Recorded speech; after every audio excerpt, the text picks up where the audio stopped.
Hello and welcome back to Let Me Tell You Something. You know what, actually, like, Derek seems to have a problem with how I intro the show, so I'm going to let him take over. Come on, Derek, what you got? What's happening, people? Welcome to Let Me Tell You Something. Me and Jermaine and the big man himself, Big Narstie. There we go. Yeah, we're here. And we're going to drop some serious news today. There we go. Not bad. That's not bad. Yeah, wait, listen. Grime artist, presenter, Bafta Award winner. How would you describe yourself, Narstie? I'll describe myself as a bumblebee. Buzz in, let them know. Because by law, the bumblebee is not supposed to fly. Okay. Its body's too big for its wings. Okay, like the dynamics and stuff. Yeah. And the bumblebee flies unconventional to any other bee. Remember, a bumblebee flies in a circular motion where all bees and insects fly straight, diagonal. I like this analogy. Remember, the bumblebee don't know that it's not supposed to fly. He just thinks it's a bee like everybody else. So he finds an unconventional route to get to his destination. It's still pollens and it's still mates. It just doesn't fly normal. That makes a lot of sense. You get me? Actually, it makes a lot of sense. Yeah. So when you actually like came into the media world, for example, because from my point of view, it felt like you came out of nowhere. And I was watching going, how is this guy getting away with this? Like, he's high on TV, he's chatting whatever he wants to chat about. Like, was that just your angle straight away? It was just like, right, I'm gonna go on TV and just be me. Yeah, you can only piss with the cock you got. You know what I mean? It's as real as that. I'm perfectly imperfect. Yeah. And remember, whatever's held in the dark must come to the light. So whatever you treat as a dirty secret, that will be the power what's used against you. Yeah. You get what I mean? Yeah. I'm not ashamed of my life or my lifestyle or who I am. Like, I am who I am. So the problem with a lot of celebrities, why they find it hard, is because when majority of people have an opinion on their life, they feel like they have to cater. Yeah. But when I came out of my mum's crutches, I never saw no one. You get what I mean? I was by myself when I came out of my mum's crutches. You get what I'm trying to say? And even that was a blur. The light was bright. You see what I'm trying to say? No, definitely, yeah. So you have to be able to live your life accordingly for some reason why I've been able to be so fine in my career, because I'm famous for being myself. I can do that every day. I get up, I do my morning dump. You get what I mean? Look at things on my phone. Amen to that. Come on, let's go, champ. Yeah. And I start the day just being myself. So that's something I can do all day, every day. And some people may not like it. Some people will. If you don't like it, I'm not supposed to fit everyone's box. And I think this one size fits all personality, over the last 5 years, everyone's tried to make that you can be everyone's friends. You can be the hipsters' friends. You can be the goths' friends. You can be the hip hop artists' friends. You can be the techno friends. No, you can't. Like, your mates are your mates. Yeah. You get what I mean? And you have to be happy within that. So me, I'm an acquired taste. I'm not everyone's taste. You get what I mean? But the people who like me, God bless you. And that's who I cater for. You know what, like, this is the thing, I've said this before, it's a thing I love and admire about Derek. He's exactly the same. He's unapologetically himself, right? But Derek represents him, and he always has represented him. This is something I'm kind of having to learn along the way, because when you're a footballer, you represent A team. a club, Yeah. a franchise, Yeah, it's bigger brands. You represent in something else that's not you. So it kind of, without you even knowing as a person, you're going to represent England, you're going to represent Tottenham, and it just guides you down this road where you do lose a bit of yourself, but you're just not surviving, but you're just kind of like, well, I'm on this train. I can't do this. I can't show this side to me. I can't show that side to me, but I'm playing Premier League football and I'm playing for England. And then over the years, it kind of compounds and gets bigger and bigger to the point where, like, when I find myself on television, for example, I probably had lost 50% of who I really was. And I'm now in a cycle of like trying to kind of find that and get that back. But it's all a process. But who instilled those values in you? I disagree with a little bit what you just said. Okay. You didn't lose 50% of what you was. You discovered 50% of something you never knew you had before. I don't know maybe your backstory, but maybe when you got into football, this is where your life changed. Yeah. Like, I'm talking like money, opportunities, financially. Remember, yeah, in the words of my grandma, fam, everything in life has a price, you know. Mm. The day I decided to start doing road, yeah, I couldn't go to Brixton Market with my mum anymore and carry the trolley basket because I refused for man to mash me up in front of my mum or my mum to be in a situation where she could be endangered. So as soon as I started doing road life, my life involved cab. Everywhere I go to is in a cab. Do you get what I mean? Yeah. If I'm out and about, man's patterned. But the safety cost now for me to be a road youth and make sure no one around me randomly gets hurt or anything means I have to take more priority in my safety, which is cabs. Yeah. You now, you've managed to come from a normal kid who's playing football in the park to you're playing football at the highest level possible for your country and for big teams. You got to mingle with people you never mingled with before. Definitely. Do you get what I mean? 100%. So it's not a fact of you losing yourself. You've had to now adapt to a whole layer of way. Remember, you know, everywhere you go in this world, fam, there's going to be rules. There was rules in your mum's house. There was even rules when you bought your mortgage. There's like, you can't escape rules.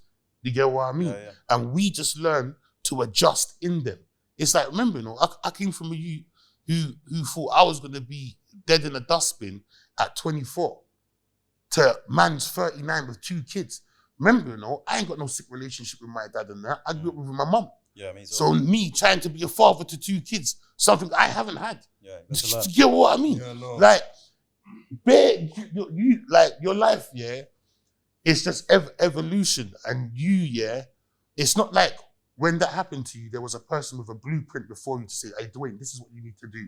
You need to kind of do those meetings you don't even take serious. Remember, you know, you're just sucking up the whole ore from the thing from the jump. Fam. Do you get what I mean? So even though you might feel like you lost the part, it was just an evolution because remember, you know, that situation has made you an all-rounded person. So a little bit with my thing, yeah, my mum is Brixton. Yeah, like we're Jamaican. We are full on Jamaican. My dad now would be classed more as a coconut. Like he's proper English. All right, mate, dicky dirt, baked beans and jeans. Like proper English cockney. Yeah. You get what I mean? Yeah. So being around my dad, so with my dad, yeah, man weren't allowed to wear jogging bottoms unless you was doing sports. Yeah, my boy won't be a scruff. So unless you're doing sports, yeah, there's no shorts and trainers and that. We're talking Ben Sherman shirt and a pair of jeans and Paul Smith loafers, like looking smart and sharp. Yeah. So when all my brethren was in tracksuits robbing and that, I was in like church shoes, the loafers and that, in the jeans looking like a black gypsy boy with the shirt on. You get what I mean? Yeah. But that installation made me be able to mix in both worlds, from southwest London, where it's predominantly just black and Jamaican, to southeast London, where it's more culture, Millwall, Bermondsey. You get what I mean? Eltham, Lewisham. So yeah, it's the blendings of, and that's what you kind of got when you got into football. So I know it felt like you lost yourself, but it was just an evolution of yourself. What you couldn't fathom yet. Yeah, I got you. I mean, you did just call me Dwayne, by the way. It's Jermaine. Just so sorry. We'll slide past it. Don't worry. We're gonna get into your because you've got a medicinal weed company, haven't you? Like, we're gonna get into that in a minute, but I want to touch on something else because this topic keeps coming up. You know, we had some guests on the show recently, and one of them in particular was talking about being on the road. And Derek, you can pitch in on this as well because you had that conversation. But there's obviously an education of being on the road that it feels like to me it kind of surpasses almost like conventional routes that people take because you're having to survive kind of in a way and learn along the way. And you're actually figuring out who people are. So you got that kind of thing where you can look at someone and you can tell if they're lying or not type thing. Yeah, you can. But you know what? Can I be honest with you? You didn't want to do it. The roads from 2005 to 2006, 8, they were nice. Now, the roads now, different. They are different. I don't know what roads you was on, boy. all I would say, yeah, same toilet, same shit. No. I have to disagree with you, bro. I have to because, bro, do you see what they're doing now? They're fighting over postcodes. When I was growing up, yeah, I could go to Brixton and hang out in Brixton, and it was fine. Yeah? But now, you can't. I can't even go to Brixton myself. Do you know what? The main issue is, yeah, I'll just tell you straight as facts. It's social media. Remember, yeah, hear what I'm trying to say. I'm 39, yeah? In my 39 years of age, the first funeral of a death I went to was 14 for one of my friends. So let's just do the numbers. Sorry, Yeah? bro. So gang banging, knife crime, and shootings, yeah, and kicking a man's head in on the curve and never waking up in the morning. Man's been seeing that from 2002. Yeah. The difference is you couldn't film that on a Sony Ericsson. The difference, you get what I mean? The difference is the quality wasn't the same on an N-Gage or on a Nokia 3310. That's the difference. The difference is now, a man will see you getting your head kicked in, and before he says allow it, he's gonna film it for clout. That's the thing. The thing is now, the neighbors back in the day, what used to hear shootings go off, and everyone play blind and deaf, they hang their cameras through the window and film now. That's the reason why everybody sees all this stuff. But the vicious of crimes and attacks has always been there. It's just that the fact was it wasn't so highly promoted. And remember, half of the time, half of the cameras what's about now wasn't about. The true vicious places is not London. We're talking Birmingham and Manchester and Liverpool. Because they've still got places where there's no cameras. And still their ends is a bit like England in the 1990s. You get what I mean? Where you could shoot a man at a bus stop and get away with it. And it's only if there's a couple of witnesses. As long as you pick up the teeth off the floor, you could kind of slip it. But now, there's cameras down the whole road what can zoom in. I'll give you a funny story. On my 18th birthday, yeah, my dad used to control like strip clubs and that, yeah, for the Chinese in central London, yeah. I won't say who my dad's name is, but boom. On my 18th birthday, he told me to come to the strip club. Me and my Cody Reds, yeah. Man, he said, whatever I do not go in the car and smoke weed, yeah. Obviously, didn't listen. Man sat in my dad's car, burning weed, yeah. I was going like that. Soon I've woken up. Policeman's knocking on the window, yeah. He left my brethren, opened the door, went directly to where I left the weed in the car. So they've been watching us on the main camera, yeah. And so where I left the weed, everything. You get what I mean? Boom. You get me? Nicked man. Nicked man. Yeah. That's what my dad was telling to me about the camera because he works in central London. He understands how deep the cameras are and how they can zoom in. They didn't even go to my brethren. They saw everything so clear in the camera. You get what I mean? That they don't need to search my brethren. All the weed is on me. You get what I mean? That's the difference. You see, the difference is you didn't listen to your dad. 100%. Yeah, because your dad goes to you, don't smoke in the car. Yeah? And then what do? Smoked in the car. You decide to say, you know what does this guy know? What a rascal, me smoke in the car. I'm telling you. And you went in the car, you rolled up, yeah, you sat there and you smoked. And got buzzing. You got buzzing, exactly, all on my lap of that. So the idea is, the whole point is, we always have to listen to our parents. 100, because they know better. They know better. Been there before. Yeah. 100. You know, it's the same here. You know, like, Mom told me don't go around the corner and the shop. You know, when you're young, you like to go to the local shop, you know, walk around there like a little bad boy. Go grab something to drink. I remember in Clare House, walked around there, ended up getting into a fight with like 10 white boys. Old school. But there was no knives though. That's old school. But remember, this is what I'm told. So this is another thing what we're touching on as well. You see the cry out for help with the kids here, you got to understand is this. All right, I'm 39. My generation, as a black boy, yeah, from the ghetto, thinking of acceleration or anything big, I had Linford Christie, Colin Jackson, yeah, and who else would you say? John Regis. John Barnes. John Barnesy. And Saracen from Gladiators. Saracen. Yeah. And Ian Wright. Come on, you got to think. Right. Ian Wright. So you had football. Yeah. Anything else after that of man thinking being hench and physical, you'd have to go to Gladiators. Yeah. Saracen would be the guy. Shadow was on there. And Shadow. You get what I mean? Shadow and Saracen and Rhino. Yeah. You get what I mean?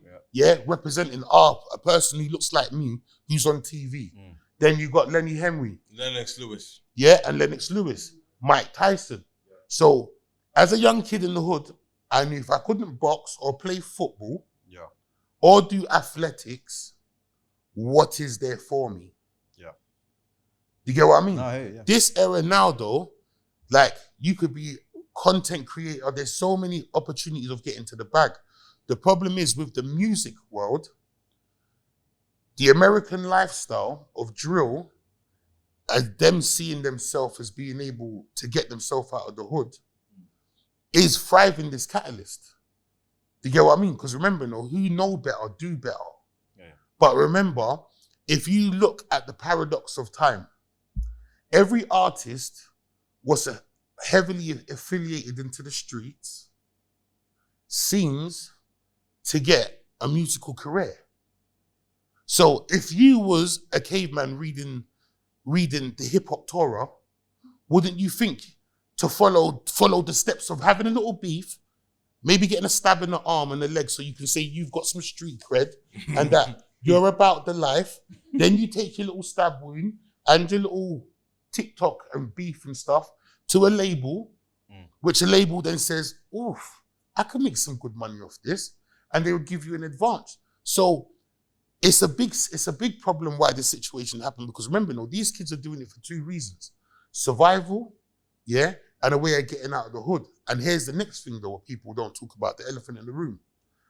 Most of these little drill artists, yeah, who's got no business sense, yeah, they're millionaires of fame. Millions of people know who they are, but they're thousandaires. Madonna, million people know who she is, but she's got millions to defend that. She can get close protection security guards. She can get a nice little house out of the ends. So as much as all these million people know who she is, there's an infrastructure where to keep her safe. But imagine you being a young kid who's made it big, because you talk about violence and all of this stuff.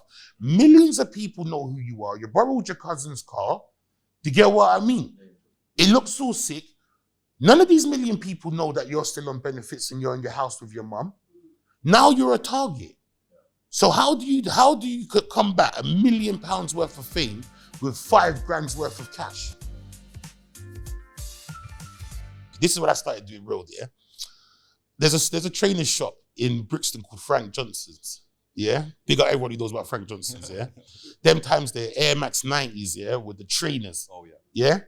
So I remember I've gone to the shop with my mum, yeah?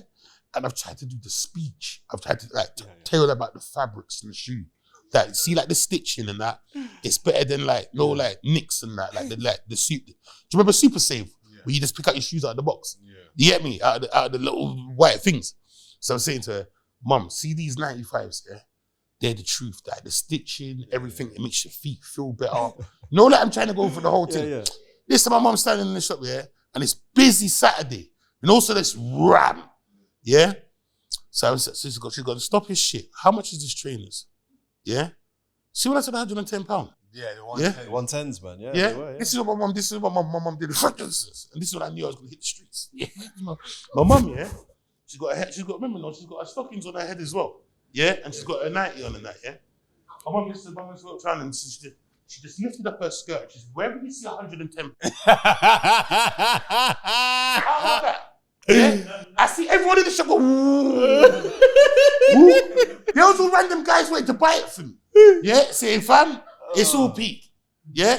She lifted up her skirt and said, wherever you see £110 down there, take it. Take it. Yeah?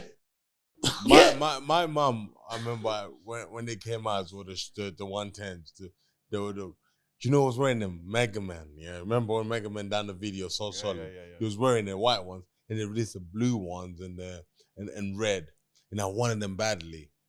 And then I said, I want these trainers. You know what Mom said to me? She took me in the garden, and she goes, you see this? If you clear this, you can have them. Bro, I woke up at 6 o'clock in the morning, and I cleared it all out, bro. By 5 o'clock, I was done, yeah? She came, she goes, well done. She gave me the money, bro. Jumped on a 102 to Brand Cross. Come on, you earned Bought it. them, yeah? I even left my old trainers in Brand Cross. Come on. Came out flexing. Yeah. Do you understand? And those trainers, if we had those trainers, you get the girls as well. Come on. You got the 110s. You're good to The go. 110s, bro. That's a great lesson. She made you earn them, man. Yeah, she made me earn them, bro. It is interesting though, like the similar nature. Like, you know, for me, for example, when you mentioned the Narstie about like you had to grow up by the age of 12, for example, it was similar in my house. Like my dad left when I was like 8. You know, I still chat to him and stuff, but me and my mum were on our own. But I had football, and I was good. So by the time I got to the age of about 13, 14, I nearly called it a day. It was just like the traveling to training, the this, that, and the other. My mum was working at God knows how many jobs. She was struggling. And my manager pulled me in one day at Nottingham Forest. I was there as a kid. And he asked my mum, he said, look, what are you struggling with? What's the problems in the house? Because he knew that I had talent. And he said, and my mum just said, I can't pay the bills. Like, I can't pay anything. We're hanging on. We're on electric cards. Like, we used to put like 50p in the telly to make it work and all that. It was, you know, she was struggling.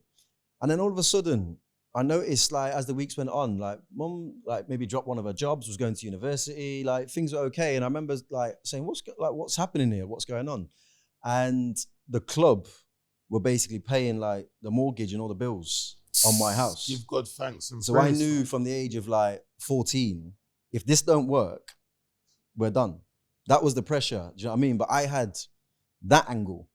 You know, you obviously were doing what you needed to do. Everyone was doing what they needed to do, but there comes a point, don't there, when you're that kid in that type of But that household, pressure of knowing that you hanging in this school is paying for the rent for the house, you know? Yeah, but it give you purpose. Yeah, of course. But it's still pressure as well, though. Yeah, it's pressure, but it was also like a nice Exciting, drive. though. Yeah, that's a great drive. Because when people are going on holidays, and I was like, I'm not going on holiday, I'm going running. I think as well, you lot were like men of the house, quite young. Yeah. That's quite a big role for a teenage boy to feel. Good, role change. Girls wouldn't have that. Does that make sense? Yeah, it's a hard situation. You know, when you see your mom wake up in the morning, going to work, and then you're like, you know what? It's just something about mothers. Like in the winter time, it's very cold here, and she's going to work wearing a big puffer jacket. It's raining inside. You're like, you know, I need to find somewhere to make her stay at home. You know, my mom hasn't worked now almost for 25 years. Let's go, champ. You retired there for that long. I've told Doing the damn thing, you know. Grime, MCing come into your life around, like, what age was you when that all of a sudden you saw that and thought, actually, not only like I like that, but you knew you could even do it?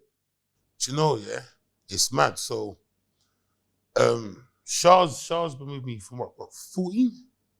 Yes, I've been doing music. Like, I was spitting like, no. What, NAP would be what? How old was my NAP?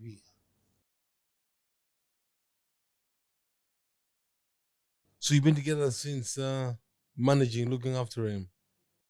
Yeah, so Shah's looked after me for 24 years. So like my first ever music book, yeah, what was designed in that was Shah did it. So boom, music is a bit weird for me. So I'm a bit like a fat black Forrest Gump. Like mad things just happen. You get what I mean? Right time, right place. You get what I mean? Yeah, I'll race you after. Yeah. Shut your mouth. Yeah, don't forget what race you, though. Bro, I know you can choke me out, yeah, but You can't run. You think I can't run? No, this is what he's saying. You told me you can do backflips. I assume you can run. bro, Monkey he's an flip, athlete, monkey this flip, guy. monkey flip. Monkey flips. Ooh. Come on. Yeah. But what was I saying? You're talking about the grime side of things and when you started it. And Forrest Gump. So There we go. basically, I was the face of MTV Base for a hot sec. So like everyone hour I'd just come in and be like, Base. And then that. Remember that? Yeah, that was my face. I used to have long hair. And then after that, I won the Urban Pepsi chart challenge thing with my boy L-Man, which Lady Dynamite was doing. But then I've had bare freaks of natures. Flipping Capadonna, yeah, and Old Dirty Bastard wanted to take me to America. My mum said no. what? Yeah, this is like flipping early. I'd say I must have been like 10. So there's a famous barbershop in Brixton called Twin Barbers. I don't know if you've ever heard of them. No, I haven't. But yeah, before they had the barbershop, they had a sweet shop on my road. Yeah, their mum had a sweet shop on the road, so I grew with them. Anyway, he had a barbershop. And a funny story about this as well. I stole Andy Cole's football boots the same day. This is a funny story. but I didn't know. Well, Coley's coming on the show soon. Yeah. Coley's coming on, I'll tell him. So he knows Twin because he's from South London. Yeah, he gave Twin the boots, yeah? So basically now, for the barbershop to open, these times, remember Trace FM used to be in Brixton. All right, yeah. Yeah? So opposite the Tesco's, Twin had a barbershop, and he had Capadonna and ODB coming to open it up. So me and my brethren, Peony, that's Chihuahua's big brother shop, yeah? Flipping, we used to like battle rap, innit? So obviously we're just there rapping and that, doing our thing and that. And they just liked, man. They just said I reminded them of Biggie. You get what I mean? Yeah. And he said that my brother Peony just reminded them of a little pack because how like aggressive he was. So, boom, they said they want to come meet my mum. But this time now, Twin had Andy Cole's Predator football boots in a little case thing in the barbershop. So remember, I'm 10, innit? Yeah. So I'm going like, raw, Twin, can I have those boots? You get what I mean? Obviously, he hit me with a sarcastic one, like, yeah, of course you can. Yeah. I've taken it serious. So I've taken the boots out of the case. You get what I mean?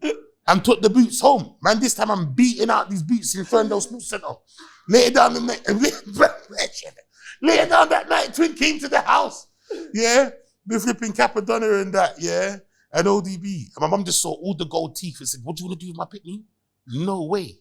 Yeah? So when did you start getting famous? Like, when was it the early times, like SBTV and all that? No, it was before that.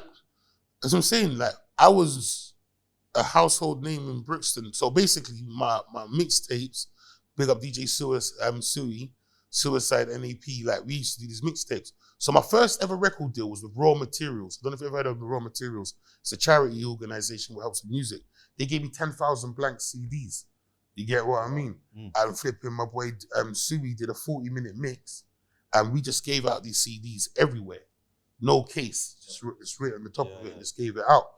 And that's what really blew me up. And remember, all the house parties. Man was big from house parties. You get what I mean? Like 30 of my man taking over the night bus. You get what I mean? Bus walk up and say, not in service. Yeah. The house parties, man. That was the vibes, you know. That was the vibe. Sweaty and then when you walls. finish your house party and you don't have money, and you find a local corner shop and you rush it. And the militant dad at the end just pants up everyone get up ass. Yeah, this journey that you're kind of taking us on here from kind of being a youngster, getting into grime, and obviously the opportunities that came from that. TV. What was that first kind of like, obviously you had the thing on Base where you was the face of MTV Base, but obviously more recently from watching like the Big Narstie show on Channel 4, was there something before that, or was that your first Uncle big Payne's, like? No, it all popped off from the Uncle Payne. My Uncle Payne's just kind of changed the game on that side, like made my personality become more acceptable. And where was this? Where was it on TV? No, it was on YouTube. Oh, it was a YouTube thing? Yeah. All right, cool. So, but while Uncle Payne was blowing up, I was in hospital. Right. So it's mad. It's like I came out of hospital when I was big. Like my early place had really bad mold. So it grew, the mold ended up growing on my left lung, collapsed my left lung. I had a heart the size of a football. You get me? So while I was in hospital, like for a couple of months, all the Uncle Paynes and the stuff what I did was just starting to filter and come out. Oh, okay. So it's like I've just come out of hospital and everyone's like, "Raw, Big Narstie's funny. Have you seen Uncle Payne?" Gotcha. So I've had to just jump on the wave. Yeah. Go. And just go. Yeah. You get what I mean? So it was mad. It's like, so before I was in hospital, it was like everything was just happening, but not really happening. Yeah, I hear you. And then it just all just took up over while I was there. So while all the videos was coming out, people thinking I was out, that was coming out from a hospital bed. You get me? And them time there, I'm just using Lordy's tablet to play Temple Run. That is mad. You get what I mean? That is actually mad. So, yeah, so then obviously the Big Narstie show comes along. Yeah. Channel 4, mainstream TV. Oh. What was your thoughts kind of going into that? Because obviously the interesting part is like how we started the conversation today. You've done your YouTube thing, you've done your grime thing, you've always done yourself. Going into Channel 4, was there any times when you was kind of going through talking about doing this show where you could feel them trying to be like, look, we want you to be Big Narstie, but we don't want you to be Big Narstie at the same time? All day, every day. And that was never happening. That's why it used to be so funny. But remember, they didn't own the show. Man owned the show. Remember, it's my production company what filmed it alongside Expectations. So like creative control and all of that. It's yours. I'm Django, fam. So it's mad, fam. So you get what I mean? Yeah. So that it was kind of hard for them to get their head around as well, because no one really has ever approached the deal like the way how we did as well. Yeah. For control. But I just knew by me being my natural self on TV and representing my culture, I knew it would do well. Yeah. And it's like anything in it. It's like the proof's in the pudding. Of course. You get what I mean? That it was hard for them because remember, any other person is more scriptive. Remember, you know, I just go in my bus and I bun ganges and I come and I sit in the chair and I just talk real. So see, like if you was coming on my show, they'll be trying to tell me about all your backstory notes and all of that. I don't give a shit about that. I'm gonna see, when I see you, I'm gonna say, so what go on with your life? You get what I mean though?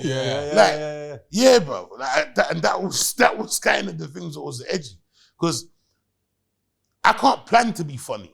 No, I hear you. You get what I mean? I'm just naturally funny. So if I tried to preload the joke, it'd feel what's-its to me. Yeah. You get what I mean? So yeah, bro. So that used to throw them. But I used to say to them, that's when you get the best from me. No, 100%. It's fresh off the jump. Yeah. See, like your thing in that. Look, that was just from the jump. I was like, raw. Yeah. Imagine man sent me that on notes before. Now it feels like, are we supposed to talk about? You get what I mean, though? It's weird, bro. But that is a TV world, isn't it? That is what they do. You sit there, they give you a whole backstory on the guests that are coming on, and you sit there and you rehearse the backstory of who that person is and what they want to talk about. Deja vu. And that is... I left that stuff to move. I was out. Derek, sorry, let me just put in. Derek's trying to crack a joke here because... Go on, crack your joke. Go on. What? No, crack your joke. I'm giving you the floor to crack your joke. What are you talking about? What are you laughing at? I'm just having deja vu. What's the deja vu? That's it, deja vu. Because they got those right there. Oh, shit. Batman, that slide, though, that was slide. That was drug rushing. You know what it is? Big Narstie has his way. I got my way. You know why? And you got your way. Do you know why? Because we didn't smoke a joint, that's why. That's why. Well, we're doing that. We're doing that. We're having a joint break. We'll do it another time. Yeah, we'll do it another time. Maybe we'll set it up at your house on a Friday and we'll just vibe and chat and see where it goes. I was mad excited. Like a happy school kid then. But also, so when did Mo get involved? Because Mo was like the co-host? Yeah. And he'd have the note. He'd do notes, wouldn't he? Yeah. He'd have that balance. Yeah, but remember, Mo's an actual presenter, comedian. You get what I mean? I can do it, but that's not actually me. You get what I mean? So yeah, so boom. Obviously, at the time, I was thinking of who to co-host the show with, and they was making whole heap of suggestions, and yeah, they showed me Mo, and I was like, "What is he from South?" He's like, "Yeah, he's from Canberra." I was like, "Oh shit, he's close to the ends. Yeah, come bring him in." That's it, you know.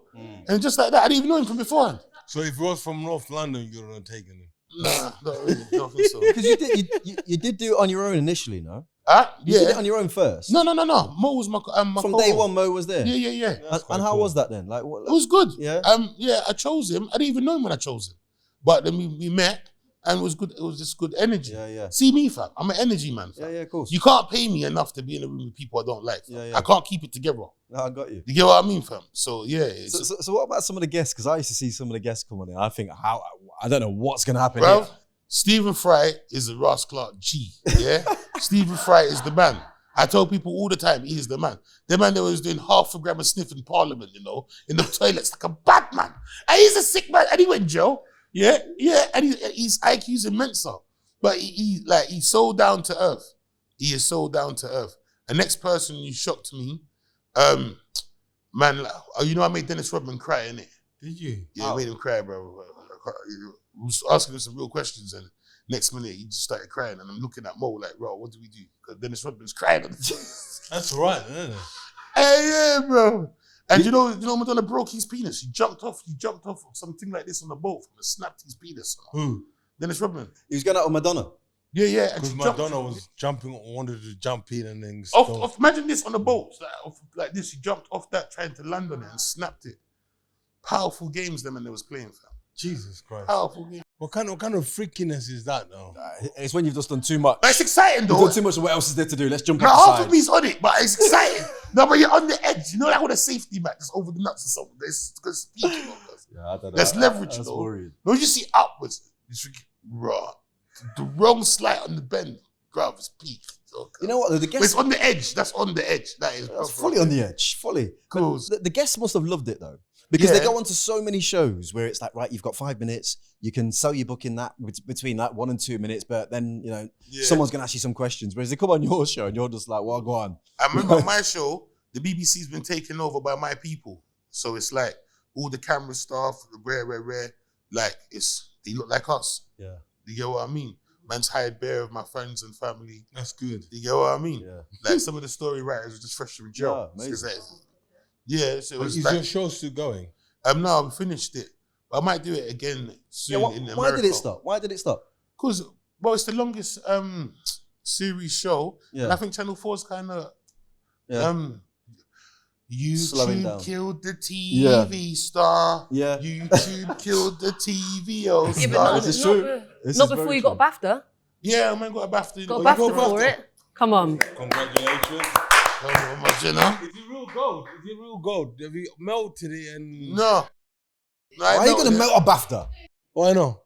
He's got money now. He's good. Do you know what I mean? You don't need to melt it to make anything. Put it on the shelf. Well, where'd you keep it?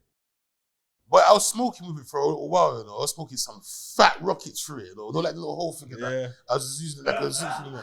Was putting anything and burning some mega batons And after you finished smoking with it, where did you put it? Where's the shelf? on the shelf. Where? In your living room, bedroom, or... Oh, yeah, the living room. Yeah? Yeah, It goes back to what he was talking about earlier. Something for the kids to see as a visual, Yeah, something to yeah, aspire right. to. My son said he wants to be famous. He wants to go on Britain's Got Talent and he wants to show Simon Cowell his cartwheel. Are you serious? That's quite cool. I like that. My daughter wants to go on Love Island. I don't know how I'm going to stop now. How are you going to stop it? You ain't got to stop it. I don't know, because So- she watches Love so- Island so much, yeah. I mean, like, she argues with her mother. We have to put it on today. We're watching it. But, I So don't know. let me get this straight. If your daughter walks in the room with 20 G's of cash because she wants to be a drug dealer, you're going to teach her how to go and be a drug dealer. But if she walks in the house and wants to go on Love Island, you're going to figure that one out. Yeah. I'm proud of you. I'm proud of you. You're mad. Without a doubt. You're mad. Have you got a daughter? I got 3 daughters Oh, no. and a son. So you know the flip? No. Just give me back to even thinking about You it. see, Love Island. You got to just trust your children and how you raise them, no? Yeah, but you have to understand, Love Island is... I don't know how I'm going to actually be able to cope with her first boyfriend. I really don't know how. Like, even I got a thinking about it, 17-year-old. bro, even just thinking about it for you, cuz I get heart palpitations. You get sweaty you palms. push past But you it. don't even know your son-in-law that well, do you? My who? Your son-in-law. My son-in-law. Yeah. What was you on about? Your daughter's boyfriend.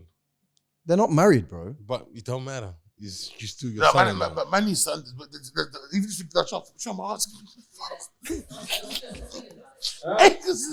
No, Rich. Yeah, but okay, let me ask you this. Is it coming? Huh? Is it going to happen? Is she going to meet somebody? No, Correct. She's got a few years. And then he comes... she's going to a nunnery. Yeah, this is what you did, yeah. It's going to happen. There's nothing you can do about Hold it. on. So, are you... I always fight this with myself in my house sometimes. Like, so he comes to my house. Do they go upstairs to her bedroom? Because remember, Door's open, bro. the doors... Was your door open with your missus when you met her? When I met, I met her when she was like, no, but I met my missus when she was like 20, like 21. Like, Exactly. it's a different case altogether. But things, I don't know. That's what I'm Mate, see man's mind there, fam. It's Khabib. It's just Khabib. I'm just gonna get you round the house, bring some heavyweight boxers, You Narstie, know, you come innit? round with the choke, and we'll just talk to him. We'll say, you know what, I know. He would What do you that gonna scene say from to him? Bad Boys. They do I'm Bad saying Boys scene. anything you try to do to her, I'm doing to you. Yeah, that's what I'm saying. Yeah, you're gonna squeak. Anything you're trying to touch, I'm touching. No, it's deeper. If you kiss Hey, her, bro, prison rules. If you kiss her, I'm gonna kiss you. I wanna kiss you. No, seriously, because it's mental, you know. Like it's the maddest thing. Do you know? Yeah, as a parent, yeah, like it's a sick, twisted love, you know, fam. Like remember, you know, this what the scariest thing about being a dad is, yeah. Everything what man's overcome in man's life, yeah. Man's done it to be in a position where I can be here for my youths. Like I can be here. You get what I mean? If you need me, man's there, innit? But you do know, yeah, They can make a decision what make you have to risk it like a chocolate biscuit. Of course. Yeah. And throw it all in the bin. That's mad. And look around this lovely establishment and say, you're not going to see this place for a good 8-10 years. Because you're going to do the mad thing. Do you know that? I know See that saying. feeling I know there? exactly what you're saying. It's the most petrifying feeling, Yeah. fam. They're the only people. They're the only people You get that what I can see mean, you. fam? Because that, it's not we're going to try and get away thing. It's the thing where I just bum my spliff, sit there and just wait, cause it's inevitable. And just see the man them pattern up. Because, bro, it's scary when you think of your youth like that. Yeah, I know what you mean. And they can think that, raw. But Ed Sheeran's your boy, no? Yeah, man. I mean, you say it so casually. Like, is that mad or not? Like, how did that come about? You're his what? He's godfather to one of his kids and stuff, aren't you? Yeah, he's godfather to my daughter. Oh, he's godfather to your daughter. That's insane. So, it's mad. Rest in peace, Jamal Edwards. Yeah.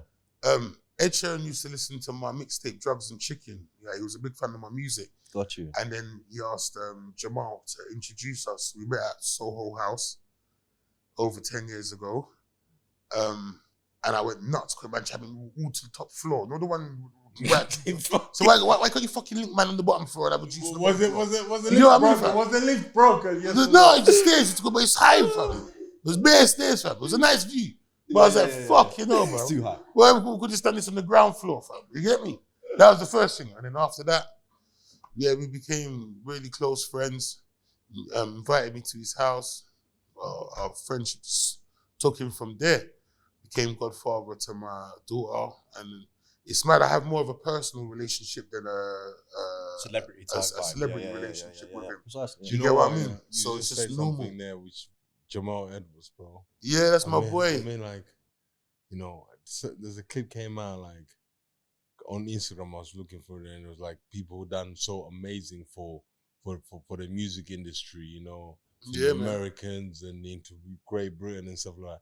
And he was one of those guys on there, bro. 100%. You know Jamal? Jamal? Yeah, I know him, Yeah. Well, I knew him, sorry. I Yeah. mean, like, it's just like unbelievable. Yeah, man. It was a shock when I saw that on one day. Come How long on. has it been now? 3 years. Yeah, it was 4 really years. sad because this guy as well was like the really sad thing with Jamal is that you could see where it was going, and he was already like huge, obviously in the television industry, in the music industry, but it was gonna be seriously special what he was gonna be able to do to so many people's careers and lives. That was the really sad thing, and I think when you saw that outpouring of love and kind of like respect by everyone, it was nice to see, but there was just obviously that element where you just looked at it and was like, oh, man, that's really sad, really sad. Come on. Right, so we've touched on TV, where everything started. I want to get into the business. The man's making money now. Yeah, I hear you're making money in business. You've got this board game here, for starters. You know, what else did you bring me today? You brought this. Oh, my CBD freeze roll on. CBD freeze. Big Narstie CBD freeze. So, start with the I thought weed. it was mouthwash. Let's start with the weed company, the medicinal weed. Medicinal How weed. did that come about? What's it Narstie. called? How did it come about? Like, what's the whole jam behind it? Oh, so Big Narstie Medical. I started 4 years ago. I prescribe medical cannabis through the doctors. Yeah. Yeah, I'm a unicorn. You're a unicorn. I I'm like a it. unicorn. And then from that, obviously, not just from that, but Legal shot. You know, you never so much shot legal, my lord. you got the board game there? Yeah, I've got my board game, Big Narstie's Lessons of Life. I've got a combat school in Hainault called Base Defense Gym. I train with the only blind black belt, Zaid, aka Blind Monk. Also, I got a 24-hour PT gym called PT Studio 1 NSO, and that's in Hainault as well. I've got a gym. Sorry. What did you say? Hainault. Hainault. You got a 24-hour PT gym. Yeah. PT Studio 1. Jesus. NSO. Yeah, You're on they're fire. close together. So you can do different things there, like calisthenics, strength and conditioning. You get what I mean? You're doing So- everything. Yeah. It's my. Need to do a collab, just- don't we? We need to Yeah, do a collab, I just Yeah. like to do things. Do you know what it is? I just try to be a reflection of happy money. If you make happy money, It keeps coming. keeps coming, and Yeah. it's like it's not work then. No, of course. Yeah, You're doing what you love. Yeah, so that, and then I got a Jamaican restaurant in Tenerife, Las Americas. Doing really well as well with my mum. But it's mad, like most of my businesses I bought 9 days before the first lockdown. So it was like All right. everything I did was the worst. Timing. You get what I mean? Yeah, I just felt like I just made the biggest mistake in my life. So give God thanks and praise. Yeah, it's normality. That's why I say God has blessed you, bro. Come He has on. blessed Because you. you bought something in lockdown and most people are like panicking, didn't know what to do. And then they start closing now, announcing bankruptcy. And then suddenly government came out with a grant and they're like, oh, but we'll just close the company down. God has blessed you, bro. Because the direction has been there for yourself to see, bro. Well done, bro. Come on. I got 2 quick questions before we get into our dilemmas, right? First one, on the Big Narstie show, did you manage to persuade any of your guests to take a little gummy or a little weed with you? Yeah, of course. You ain't got to name names. I just wanted to know, like... It's a Rastafarian show. You have to Okay. come and worship Rastafari. Nice. Yeah! Like it. And lastly, can you chat to Ed Sheeran for us and get him on the show? Yeah, I'll put Love. in a word. I respect that, bro. Narstie, do you remember when Rob Rinder came on and took about 5 of your gummies? And next Rob thing he was Rinder? lying down. Well, Judge Rinder. Do you remember he was lying down doing a That's Jamaican... my guy, you know. Yeah, He Rob was Rinder's doing a sick to me, Jamaican bro. accent. Hey, Judge He's a sick Rinder guy. is my guy, you know, cuz. Yeah, I'm not gonna lie, cuz. Yeah, he's my guy, cuz. He is a Yeah, cool guy. put a Y on that, but he's my guy. Nah, he's a cool Yeah? guy. He's a cool guy.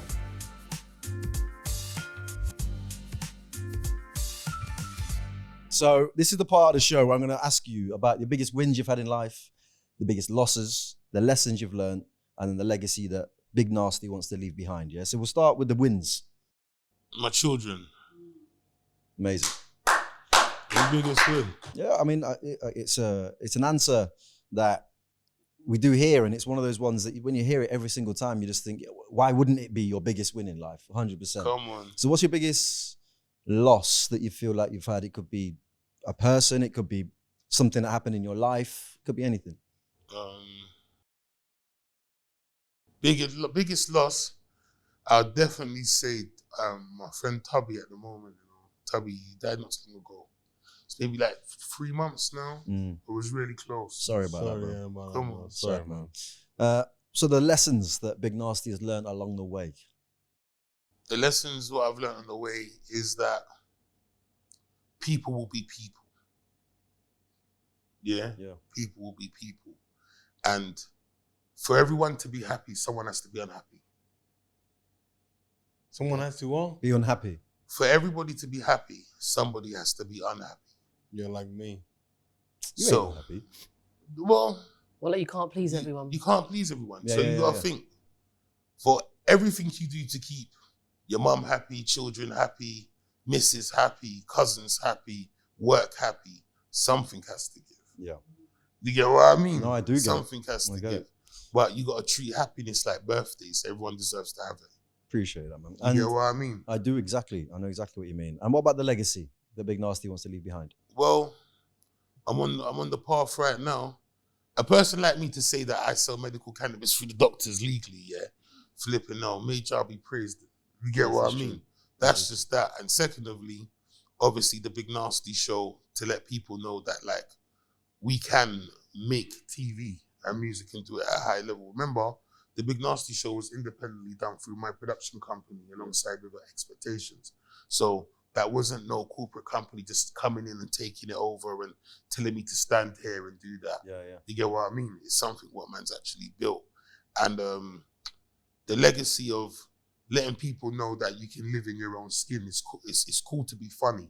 You get what I mean? It's cool to be funny. You don't have to be the hard guy all the time. Like, you can bust a smile and a joke, and it doesn't affect if people think you're soft. Do you know what I mean? I know exactly what you're saying. And showing people how to make happy money. Remember, as we were saying before about our come-ups, most of the jobs people's had to do to get anywhere in life is all the things they didn't want to. Do you know what I mean? So being able to show people that, right, you can make money from being happy and making people laugh. You get what I mean? From making food just to do things that, uplift people. Narstie, I appreciate you, man. I've learned a lot from you today. Learned a lot about you as well, but mainly I've learned some stuff myself. I'm sure Derek as well, so appreciate Hey, it. do they have my Thank you very theme much. song? We got a theme song? Yeah. Let's go. Before you go, It ain't going yet. We've got No, we've dilemmas got to to do do dilemmas, first. yeah. But what's this Go on, theme go song? on. Do they have a theme song? No, Yeah. ask it, Derek. Go on. Go on do your song. Friday night and the streets are low. Friday night, then my patients want more. You can do it long as your tubs are on fire. And then you'll be the shot-in king, 39 with 2 kids. Ooh.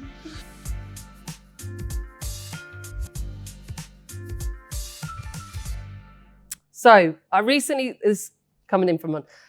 started dating a guy that I met online. We've only met for a coffee so far.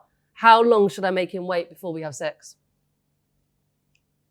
Uncle Pains is back, yeah, every Friday at 6 p.m. But hear what I'm trying to say. So what she's trying to hold powerful. She just think, yeah, from your opinion, how long should a woman make a guy wait? Now this is a funny thing, yeah. This is a funny thing. Everyone's gone quiet. It's a bit like finding the biting point in a clutch. It's not something you should talk about. You should just feel it. That's such a good analogy. That's such a good analogy. Like, perfect. Like there shouldn't be a time date. Like if the vibes is right, you can get it on the same day. If the vibe is right, if it just feels right. Price is right. If it doesn't, my whole thing is about more time when it turns up for me. I'm the last to know that I'm gonna have sex. It just happens. You get what I mean, fam? Because it's just a vibe, innit? Yeah. It just happens. But like to plan book it in 6 o'clock. Yeah. It's like doing a pregnancy test, innit? Are you ovulating now? Do you want to have a go? It's Yeah. mad. You get what I mean? So I just personally, it should just be on Do you agree? an energy thing. 100% agree, yeah. I mean, So there shouldn't be a set time? Well, my initial thoughts were just like, why are you putting such rules in place? Yeah. But then the clutch analogy was exactly what I was trying to say. Basically, that was perfect. Yeah, so if it I feels totally right, agree. it'll just go down. What are you saying, Derek? Right, you disagree? Yeah. Right, here we go. I mean, like, there's rules in this dating game. How long should she make a guy wait? I mean, like, it's about, first of all, you go out on the first date, yeah? The guy drops you home, yeah? Second date, the guy gets a kiss, yeah? Third date, one of you guys does the walk of shame. But, So 3 dates. yeah, there's rules. Yeah. But on those 3 dates, they're not back to back. Oh, yeah. It's more like, first day you meet, hey, how are you? My name is Big Narstie, blah, blah. Hey, you chat, you go for something to eat, you smoke some weed, you hang out. Oh, I'm going to go, I'll drop you home. You drop her home. After a week, you meet up again. Hey, how are you? How was your weekend? Great, it was great. You go drop her home, you get a kiss. But it could just be a vibe though. No, but that's the problem. A vibe, it should be a vibe, because if she vibes with you on the first date, how many more guys is she vibing with that she's getting them? They're getting No. them new. No. No, bro, because your vibes is not my vibes. No, we're being Hands honest. down, fam. Energy, Hands down, energy. man's vibes is not my vibes, Yeah, fam. but what I'm trying I'm to say. playing Barclays card vibes, fam. Yeah. Not no Vauxhall Conference vibes, fam. No. Cambridge no, Tangent no, League. easy. No ACYC Saturday. No. Pub I football mean, like, vibes. No, no yeah. one there. No pub football Champions vibes. League. Champions League vibes. Champions League vibes. Yeah, bro. And how many teams are in the Champions League?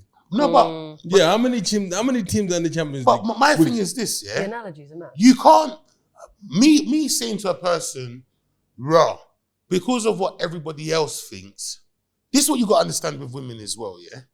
A woman knows she's going to give you the crutches in the first minutes of looking at you, The only reason what will shag you, yeah, I told you this, hands up, is if you say something stupid or if you do something stupid. But from she's looked at you and kind of patterned it, she kind of knows where she's at. It's either what you do to flop it. The difference with guys, 100%. I agree with that 100% because it's always but been the told difference them. with guys, though, let me just get this part off. See the difference with guys, yeah? Definitely. We have the thing of the pre-clarity. Yeah. Oh no. Yeah, see the Post clarity. see the poll. Yeah. The Post post clarity nut is what you're talking about. This is what we're talking about. That is like our 9 ether. Yeah, to see what's going on. But boom, it's like anything. Remember, we've gone out of the kiddie stage of just banging for the sake of banging. Anything like you want a bit of substance, someone who you can vibe with. Of course, yeah. Do you know what I mean? So naturally, these energies just pick. Like, brother, you've probably seen a beautiful woman.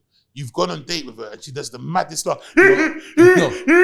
Sorry. And you're like, Sorry. I couldn't wake up every morning with that. Sorry. No way. Sorry, I'm married. Be real, I'm be married. real, Leave be me real. alone. Don't point me. I'm married. I don't. Back get in the but day, I'm talking though. Back in the day, years. though. I'm talking like in your early But years. back in the another days, woman. I could not get girls. Girls didn't Okay. He like says me. this. Yeah. He says it every time. No, but some men have got that demeanor. When I was younger, I don't believe that. I could always get chicks, but I could just never get a girl that drives. All my brethren will get these fine upper echelon gal.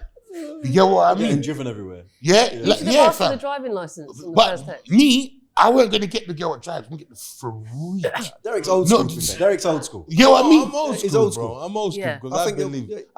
the excitement is into The journey. the journey. Yeah, yeah. Of Oh, course, got but you. that's when you know when it's a real one, when she captivates you. And that's what it goes back down to the vibe, like the X factor.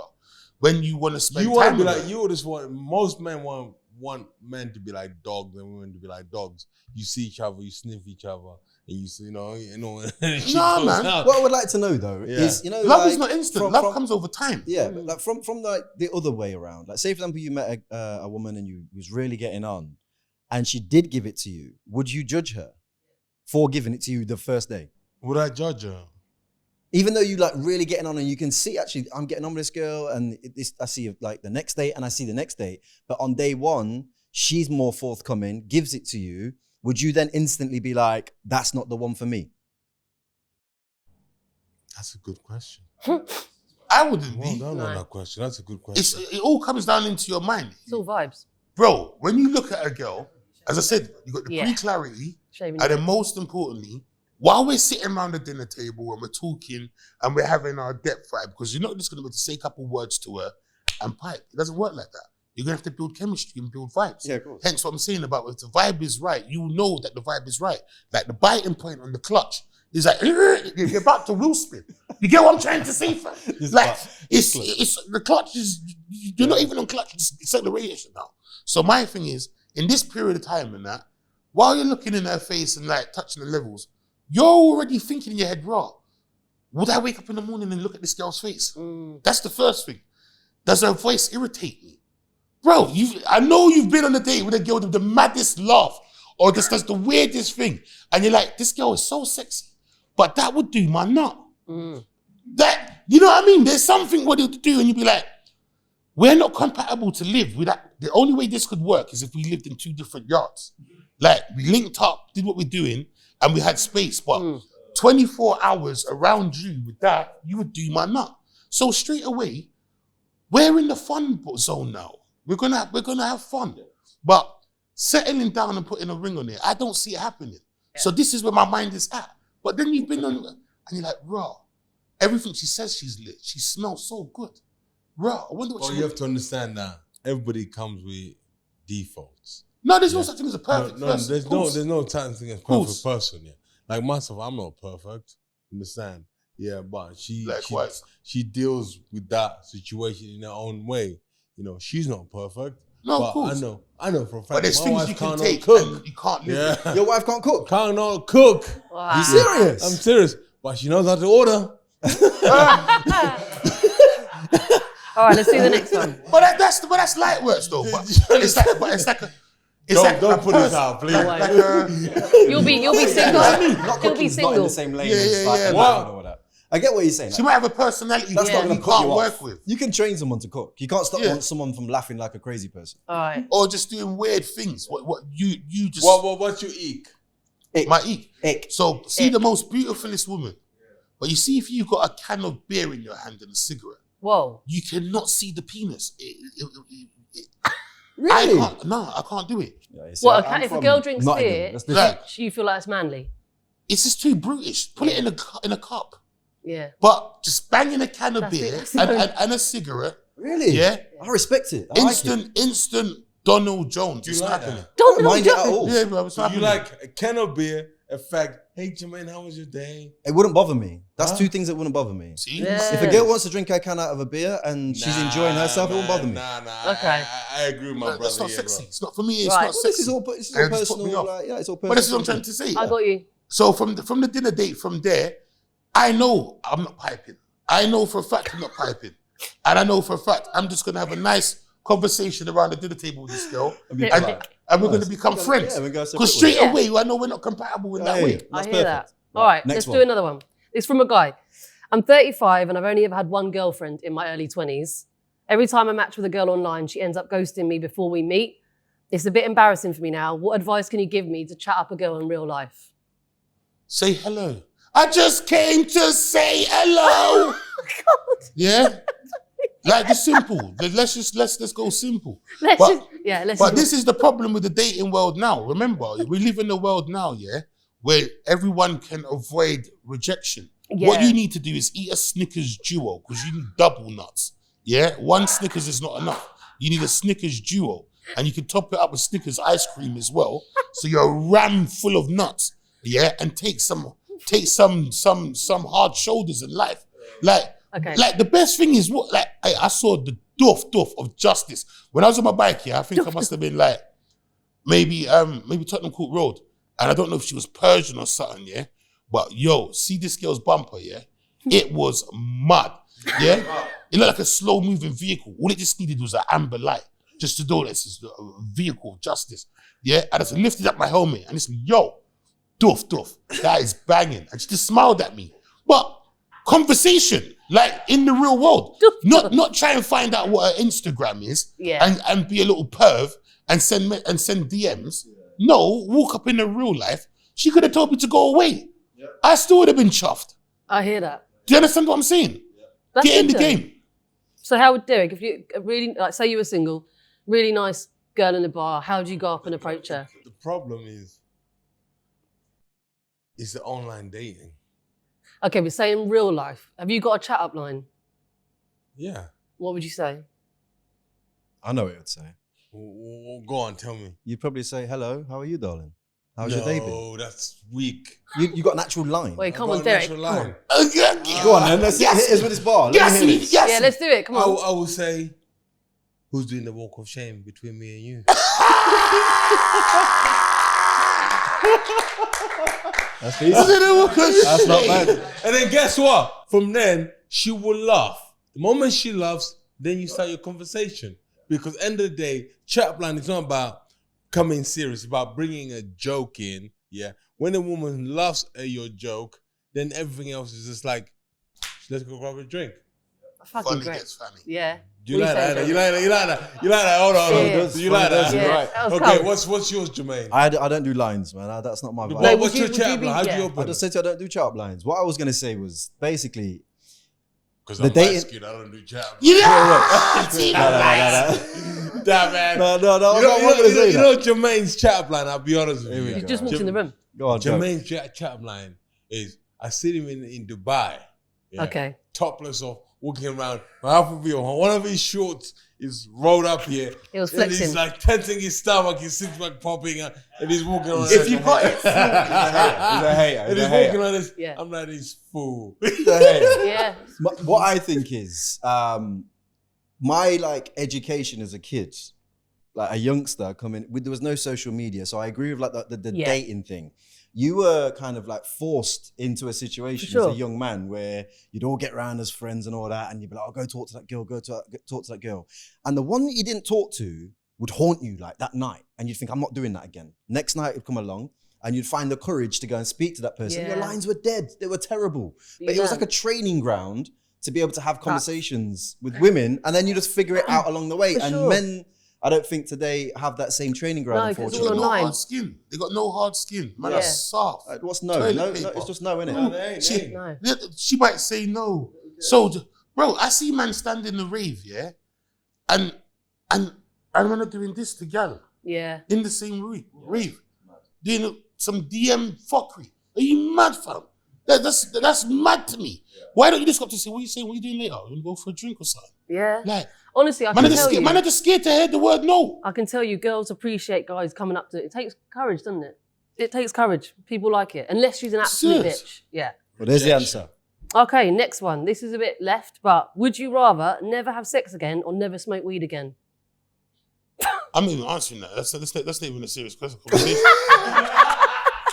Yeah, you must want the violence and crime to just go out the roof.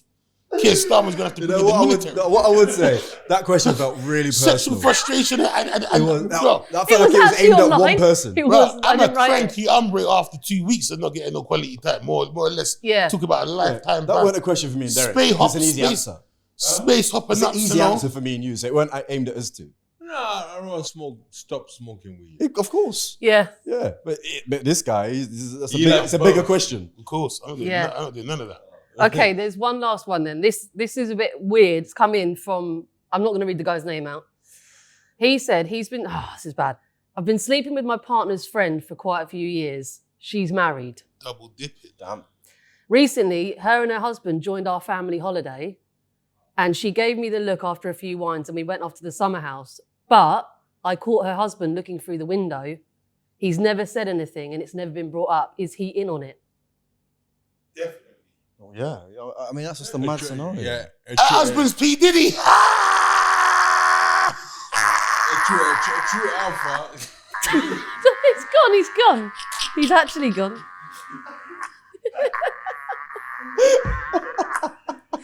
That's it. Oh, He's got to be in on it. He's got to be in on it, the husband. He was sitting up the window, So that bro. means every time he went to the woman's house, maybe the he was husband watching. was watching. Yeah. You know, some guys like to watch. You know. That's what. So I should told him to pull up he a bring seat it up? Should he and I teach you confront the about husband? real pounding yam. Yeah. Some people, you know what? Some people like to watch, and some people Like to be watched. I would like to perform, be you know. watched. I'm not gonna lie. I'd go into performance mode. See, that's performance mode.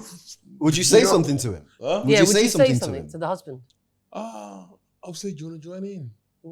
Yeah. Did you like that? What, join in with you and the woman? Yeah. But one thing I won't do, I'm just saying this. Yeah. You know, I went to You're a freaky hombre, you know. the one I realized threesomes are not for me, bro. Is when I went to Amsterdam once, and I was with my boy God Rusty so Dwayne, and we just done some mushrooms and everything. Why wasn't it for you? Nah, Why wasn't a threesome for you? because for some reason I was in my business, and next minute I see my boy's dick just going past my face. And I was like, yo! It's two guys. I'm dear like, it. yo! This is... I'm like, yo! Right, that's that. Big Narstie, it's been an absolute pleasure. Thank you very much. Where can people hit you up? Where can they find you? Come on, at Big Narstie. Big Narstie Medical if you think you're eligible for medical cannabis. BigNarstie.com for products and all of that stuff. Momentum EP out now. Yeah. And yeah, look out for this female wrestling stuff. Yeah, well, me and Derek are going to come find you at Nottingham Carnival soon, brother. Yeah, thanks all for listening. Make sure you go and like and subscribe wherever you go and get your podcast, and we'll see you again next week.